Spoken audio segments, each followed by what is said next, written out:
Hello friends, பார்த்தீங்கன்னா இன்னைக்கு சிறுகடி காசுல இருந்து கிரீஸை வந்து அவங்க பாட்டிகிட்ட கூட்டு போறதுக்கு ரெடி ஆகிட்டு இருக்க நேரம் பார்த்து விஜய் என்ன சொல்றாங்கன்னு பார்த்தீங்கன்னா, இந்த தருதலையை கொண்டு போய் எங்கேயாச்சும் விட்டுட்டு வாங்க, அப்பதான் நம்மளுக்கு பீடையெல்லாம் குறையும் அப்படின்னு சொல்லும்போது எல்லாருமே ரொம்ப வருத்தப்படுறாங்க. மெயினாக வந்து மீனா சொல்றாங்க, என்னங்க சின்ன பையன் முன்னாடியே நீங்க இந்த மாதிரி பேசுறீங்க, அவன் மனசு எவ்வளவு காயப்படும் அப்படின்றாங்க.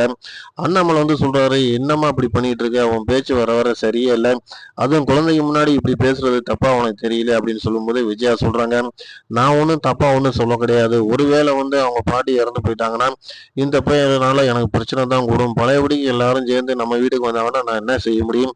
ஏன்னா அவங்க அம்மா யாரு எவரண்டு இப்போ வரைக்கும் நம்மளுக்கு தெரியல அப்படின்னு சொல்லும்போது அண்ணாமலை அதை நம்ம பார்த்துக்கலாம், அதுக்காக வந்து எப்பயுமே ஒரு தவறான ஒரு சிந்தனையோட நீ பேசாத அப்படின்னு சொல்லி சத்தம் போறாரு. மூத்த வந்து அப்போ சொல்றாரு, சின்ன குழந்தையா நான் இருக்கும்போது அம்மா இப்படித்தான் என்னை அடிக்கடி வந்து தவறான வார்த்தைகளை பேசி என்னை வந்து காயப்படுத்துவாங்க. அது என் மனசுல இன்னைக்கு வரைக்கும் ஆறாமாவே இருக்கு. அதே மாதிரி இன்னைக்கு கிரிசிட்டியும் அதே வார்த்தையை தான் அவங்க பேசுறாங்க. இன்னும் இவங்க மாறவே இல்லை அப்படின்னு சொல்லி முத்து சொல்றாப்புல. நான் பாட்டி வளர்ப்புல தான் வளர்ந்தேன், பாட்டி தான் என்னை நல்லா பார்த்துக்கிட்டாங்க. இன்னைக்கு வந்து கிரீஸுக்கு வந்து நான் ஸ்கூலுக்கு போகும்போது எல்லாம் ரெடி பண்ணி கொடுக்கும்போது எனக்கு பாட்டியோட யாவும் தான் அதிகமா இருக்கு அப்படின்ற மாதிரி முத்து சொல்றாப்புல. மீனானாலும் புரிஞ்சுக்கவே முடியுது, கண்டிப்பா நம்ம வீட்டுக்காரர் வந்து நம்ம அத்தை எந்த அளவுக்கு காயப்படுத்தி வச்சிருக்காங்க அப்படின்ட்டு. கிளம்பி போகும்போது ஒரு ஐடியா பண்றாங்க, ரோகிணியே கொண்டு போய் விடட்டும் அப்படின்னு சொல்லி ரோகிணி அனுப்பிச்சு விடுறாங்க. அவங்க போய் அவங்க வந்து அவங்க அம்மாட்ட பேசும்போது அங்க கிரீஸ் என்ன சொல்றாப்புன்னு பாத்தீங்கன்னா, எனக்கு இந்த வீடு ரொம்ப பிடிச்சிருக்கு பாட்டி, நான் அங்கேயே வாழ்ந்துக்கிறேன். எனக்கு வந்து அங்க அவங்கள விட்டு வர்றதுக்கு எனக்கு மனசு இல்லை. அங்க உள்ளவங்க எல்லாருமே என் மேல ரொம்ப பாசமா அன்பா இருக்கிறாங்க. மெயினா வந்து முத்து மீனா வந்து அவங்க காட்டுற அக்கறை வந்து எனக்கு வந்து ரொம்ப வந்து இதா இருக்கு அப்படின்னு சொல்லும்போது ரோகிணினால பேசவே முடியல. அப்போ வந்து அவங்க அம்மா என்ன சொல்றாங்க பார்த்தீங்கன்னா, இப்படி ஒரு வாழ்க்கை தாண்டா உனக்கு கிடைக்கணும்னு நான் ஆண்டவனை வேண்டிக்கிறேன். கண்டிப்பா நீயும் ஒரு நல்ல ஒரு பிக் ஃபேமிலியோட தான் நீ வாழணும். ஏன்னா இப்போ வந்து நீ இருக்கிற இடம் வந்து தனிமையே நீ வாழ்ந்துகிட்டு இருக்க. அதனால தான் உனக்கு அந்த ஃபீல் அதிகமா வருது அப்படின்னு சொல்றாங்க. அப்போ ரோகிணி சொல்றாங்க, மாமியாரை வந்து என்னால சரி கட்டவே முடியலம்மா. இவனை கூட்டு போய் நான் இன்னும் அதிகமா வச்சேன்னா எனக்கு பிரச்சனை தான் கூடும். ஏன் அப்படின்னு கேட்டீங்கன்னா, அவங்க வந்து ஒவ்வொரு நாளைக்கு ஒவ்வொரு விதமா கோவப்படுறாங்க. அவங்கள என்னால புரிஞ்சுக்கவே முடியல. சரி, மனோஜத்த நம்ம மாத்திரலாம்னு பார்த்தா அதுக்கும் வாய்ப்பு கம்மியா இருக்கு. அவரு வந்து ஒவ்வொரு நாளைக்கு ஒரு மாதிரி பேசுறாரு அப்படின்னு சொல்லி ரோகிணி ரொம்ப கவலைப்படுறாங்க. என்னோட வாழ்க்கையை காப்பாத்துறதுக்கே நான் இவ்வளவு கஷ்டப்படுறேன், நான் கிரீஸை கூட்டு போய் எப்படி வச்சுக்கிற முடியும் அப்படின்றாங்க. இங்க பாத்தீங்கன்னா மீனாட்ட வந்து நம்ம முத்து என்ன கேட்கிறாருன்னு பாத்தீங்கன்னா, அந்த பயலோட அட்ரஸ் கூட நம்ம அங்க போய் அவங்க வீட்டுல பேசுவோம். மெயினா வந்து யாருக்கும் தெரியாம அந்த பயலை தனியா கூப்பிட்டு நம்ம பேசணும். ஒருவேளை அவன் விருப்பத்தோட இவளை கல்யாணம் பண்ணணும் அப்படின்னு அவன் நினைச்சிருந்தானா, நம்ம அதுக்கப்புறம் அவங்க வீட்டாளுகிட்ட வந்து புரிய வச்சு நம்ம பேசிடுவான். இல்ல அவன் இந்த பிள்ளைய ஏமாத்தணும்னு நினைச்சிருந்தான்னா, அதுக்கான சொல்யூஷன் நம்ம என்ன பண்ணணும் அப்படிங்கிற நம்ம பிளான் பண்ணி செய்யலாம் அப்படின்னு முத்து சொல்றாப்புல. அப்ப மீனா வந்து ஒன்றும் பிரச்சனை இல்லைங்க, அந்த பையனோட நம்பர் வந்து அத்தையோட ஃப்ரெண்ட் கிட்ட இருக்கு, நம்ம அங்க வாங்கிக்கலாம் அப்படின்றாங்க. இதெல்லாம் வந்து ஃபாலோ பண்ணிட்டு நம்ம ரோகிணி நம்ம மனோஜ் என்ன பண்ணாங்கன்னா, நாம முந்தி போய் இந்த மாதிரி பேசி இந்த பிரச்சனையை நம்ம தீர்த்து வச்சோம்னா நம்ம அம்மாட்ட நம்மளுக்கு ஸ்கோர் அதிகமா கிடைக்கும் அப்படின்னு சொல்லி மனோஜும் நினைக்கிறாப்புல. அதே இது வந்து மீனா இது நம்ம ரோகிணி நினைக்கிறாங்க. அந்த டைம்ல வந்து பார்த்தீங்கன்னா, விஜயோட ஃப்ரெண்டு பார்க்க வராங்க. ஆனா கூட வரும்போது, நம்ம சிந்தாமணியும் கூட வராங்க. வந்து அவங்க என்ன சொல்றாங்கன்னு பார்த்தீங்கன்னா, "எல்லா விஷயத்தையும் நான் கேள்விப்பட்டேன்" அப்படின்னு சொல்லிட்டு, "எல்லாத்துக்கும் வந்து உங்களுக்கு சேஃபா நீங்க இருக்கணும்னா, கண்டிப்பா எங்க வீட்ல வந்து கொஞ்ச நாளைக்கு தங்கிக்கங்க" அப்படின்னு சொல்றாங்க. அப்ப மீனா வந்து, "அதெல்லாம் வேண்டியதில்ல. எங்க வீட்ல நாங்க அத்தைய நல்ல விதமா பார்த்துக்குருவோம். இங்க எங்களுக்கு எல்லாருமே இருக்கிறாங்க. மெயினா வந்து என் வீட்டுக்காரர் இருக்கிற வரைக்கும் இங்க யாரும் எந்த தப்பும் பண்ணிற முடியாது" அப்படின்னு சொல்லும்போது, அப்ப வந்து சிந்தாமணி என்ன சொல்றாங்க பார்த்தீங்கன்னா, "உங்க மாமியார் மேல உங்களுக்கு அக்கறையே கிடையாது.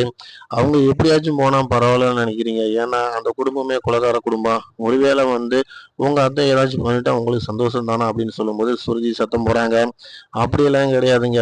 இன்னைக்கு வந்து மீனா வந்து இந்த வீட்டுக்கு எல்லா விஷயத்திலும் முன்ன நின்று செய்றாங்க. நேத்து நடந்த பிரச்சனையில கூட முன்னாடி நின்றது மீனா தான்" அப்படின்னு சொல்றாங்க. "உங்களுக்கு அவங்களுக்கும் தொழில் போட்டி இருக்கிறது உண்மைதான். அத வந்து நீங்க வேற மாதிரி எங்க வீட்ல வந்து எங்க அத்தாட்ட வந்து ப்ளே பண்ணி பேசுறீங்க" அப்படின்னு சொல்றாங்க. நான் என்ன சொன்னாலும் நீங்க புரிஞ்சுக்கிற மாட்டீங்க. நான் வந்து உங்க அத்தை நல்லா இருக்கணும் அப்படின்றதுக்காக தான் நான் வந்து பேசுனேன். உங்களுக்கு பிடிக்கலன்னா பரவால்ல, இத பத்தி நான் பேசல அப்படின்னு சொல்லிட்டு சிந்தாமணி அந்த இடத்த விட்டு வெளியில போயிடுறாங்க. அதுக்கப்புறம் விஜயா ஃப்ரெண்டுட்ட வந்து நம்ம மீனா ஃபோன் நம்பர், அட்ரஸ் எல்லாமே வாங்கிக்கிறாங்க. சரி, நம்ம வந்து நேரம் கிடைக்கும்போது நம்ம அந்த இடத்துல போய் சந்திக்கலாம் அப்படின்னு சொல்லி முத்து சொல்லி வச்சிருக்காரு. இதுக்கிடையில என்ன நடக்குதுன்னு பார்த்தீங்கன்னா, சுருதியோட அம்மாவும் இந்த விஷயத்த கேள்விப்பட்டு வராங்க. வந்துட்டு வந்து அவங்க ரொம்ப ஃபீல் பண்றாங்க. "என்னங்க பண்ணி வச்சிருக்கிறீங்க? ஒரு டான்ஸ் கிளாஸ்ல வந்து பிள்ளைங்க எப்படி ஆட்டிட்யூடா நடந்துக்கிறது அப்படின்னு உங்களுக்கு தெரிய வேணாமா? இந்த சின்ன விஷயத்த கூட நீங்க வந்து வாட்ச் பண்ணாம விட்டுட்டீங்களே" அப்படின்னு சொல்லும்போது, விஜயா வந்து, "நான் அப்படி எல்லாரையும் வந்து பெருந்தன்மையா நினைச்சேன். பிள்ளைங்க தப்பு பண்ணாதவங்க நினைச்சேன். ஆனா இவ்வளவு பெரிய தப்பு வந்து பண்ணியிருப்பாங்க அப்படின்னு எனக்கு தெரியாம போச்சு. தப்பு என்னோடது தான். ஆனா இருந்தாலும், அதுக்காக முழுக்க முழுக்க நான் தான் காரணம் அப்படின்னு சொன்னா எப்படி? அப்படின்ற மாரி விஜயா சொல்லி வராங்க. அப்போ வந்து சுருதியோட அம்மா என்ன சொல்றாங்க பார்த்தீங்கன்னா, "ஒண்ணும் பிரச்சனை இல்லங்க. என் வீட்டுக்காருக்கு ஐஜிலேருந்து டிஎஸ்பி எல்லாருமே தெரிய வரும். வேணும்னா சொல்லுங்க. நான் ஃபோன் பண்ணி விஷயத்த சொல்ல சொல்றேன்.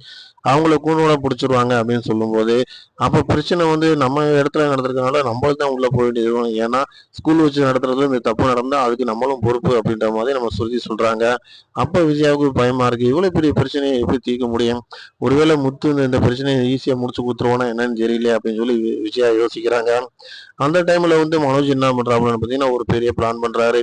எப்படியாச்சும் அவங்க வீட்ல போய் நம்ம பேசி இத கன்வின்ஸ் பண்ணி, இந்த விஷயத்த வந்து நம்ம சக்சஸ்ஃபுல் பண்ணணும் அப்படின்னு சொல்லி அந்த இடத்துக்கு அவர் போறதுக்கு ரெடியா இருக்காரு. அதுக்கு இடையில பார்த்தீங்கன்னா, மீனா வந்து என்ன பண்றாங்கன்னா, சீதாட்ட வந்து ஃபோன்ல பேசும்போது, இங்க நடந்த விஷயத்த எல்லாத்தையுமே எடுத்து சொல்றாங்க. இந்த மாதிரி வந்து அத்தை மாட்டிக்கிட்டாங்க. இந்த பிரச்சனைய தீர்க்கிறதுக்கு தான் வீட்டுக்காரர் முயற்சி பண்ணிட்டு இருக்காரு அப்படின்னு சொல்லும்போது, சீதா சொல்றாங்க, வேணும்னா என்னோட ஹஸ்பண்ட் மூலியமா ஏதாச்சும் பண்ண முடியுமான்னு நான் கேட்கவாக்கா அப்படின்னு சொல்றாங்க. வேண்டாண்டி அவசரப்படாத. இந்த விஷயம் வந்து எங்க வீட்டுக்குள்ள நடக்கிற விஷயம். ஒருவேளை வந்து இது வெளியில போய் அது எல்லாருக்கும் பரவிச்சுன்னா, அது பெரிய சிக்கலா போயிரும். அதனால இது வந்து ரொம்ப நாகூசா தான் செய்யணும் அப்படின்னு சொல்லி நம்ம மீனா சொல்றாங்க. இப்படி வந்து நம்ம சீதாட்ட எல்லா விஷயத்தையும் பேசிட்டு மீனா வந்து, "சரி நான் வச்சுர்றேன் ஃபோன. தேவைப்பட்டா உன்ட்ட இந்த விஷயத்த பத்தி நான் ஹெல்ப் வேணும்னா கேட்டுக்கிறேன்" அப்படின்னு சொல்லி சொல்லிர்றாங்க. இப்படி ஒரு பொசிஷன்ல வந்து மனோஜ் வந்து நேரா அவங்க வீட்டுக்கு ஸ்பாட்டுக்கே போயிறாரு. போன உடனே அவரு என்ன சொல்றாருன்னு பார்த்தீங்கன்னா, "நீங்க வந்து நினைக்கிறது வந்து சின்ன விஷயம் தான். இது ஒண்ணும் பெரிய விஷயம் இல்ல.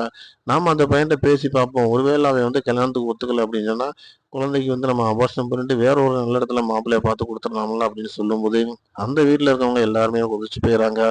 உன் வீட்ல இந்த மாரி ஒரு பொண்ணு இருந்து, இந்த மாரி ஒரு பிரச்சனை நடந்துச்சுன்னா, நீ இத ஈஸியா எடுத்துக்கிருவியா? இத போய் நீ பிரச்சனை தீர்க்க வரேன்னு சொல்லிட்டு என்கிட்ட வந்து நீ சொல்லலாமா? உன்னைய உண்டு இல்ல பண்ணிருவேன் அப்படின்னு சொல்லிட்டு என்ன பண்ணிடுறாங்கன்னா, சேர்ல வந்து கட்டி போட்டு மனோஜ பிச்சு எடுத்துடுறாங்க. பிச்சு எடுத்தது மட்டும் இல்லாம ஒரு ரூமுக்குள்ளேயே போட்டு அடைச்சு வச்சுறாங்க. உன்ன வந்து யாரு காப்பாத்துறாங்கன்னு பார்க்கலாம் அப்படின்ட்டு. அந்த இடத்துல வந்து ரோகிணி வந்து கெஞ்சுறாங்க. "விட்டுருங்க என் வீட்டுக்காரர் தெரியாம சொல்லிட்டாரு. இது ஒண்ணும் பிரச்சனை இல்ல. உங்களுக்கு ஒப்பீனியன் இருந்தா சரின்னு சொல்லுங்க. அதுக்காக வந்து அவர ஏன் தடி அடிக்கிறீங்க?" அப்படின்னு சொல்லி ரோகிணி கெஞ்சி பார்க்குறாங்க. ஆனா அவங்க யாருமே கேட்குற மாதிரி இல்ல.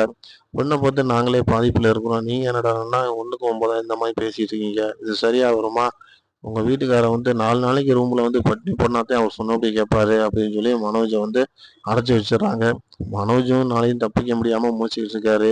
அந்த டைம்ல ரோஹிணிக்கு ஞாபகம் வருது. ஒருவேளை முத்துட்ட சொன்னா அந்த பிரச்சனைய தீர்ப்பாரா? இல்ல முத்துட்ட சொன்னா நம்ம மரியாதை என்ன ஆகுறது? இல்ல சித்திட்ட சொல்லுவோமா? அப்படின்னு யோசிக்கிறாங்க. சித்திட்ட நம்ம சொன்னோம்னா கண்டிப்பா பிரச்சனை இன்னும் கூடத்தான் செய்யும். என்ன அவன் கூட பழகிட்டு இருக்கான்னு சொல்லிட்டு நம்ம வீட்டுக்காரருக்கு நம்மள உதைப்பாரு. பாப்போம் இதுலருந்து எப்படி தப்பிக்கிறதுக்கு வழி தெரியலையே அப்படின்னு சொல்லி நம்ம ரோகிணி யோசனை பண்ணிட்டு இருக்காங்க. ஸ்கூல்ல கொண்டு போய் நம்ம அண்ணாமலையும், நம்ம முத்துவும் கிரீஸ விட்டுட்டு 2 பேரும் பேசிக்கிட்டே வராங்க. இது ஒண்ணும் பெரிய விஷயம் இல்லப்பா. இதுக்கு நானும் மீனாவும் ஒரு நல்ல ஒரு பிளான் போட்டு வச்சிருக்கேன். இந்த பிளான் பிரகாரம் நடந்தோம்னா கண்டிப்பா அந்த விஷயத்த சக்சஸ்ஃபுல் பண்ணுவோம்.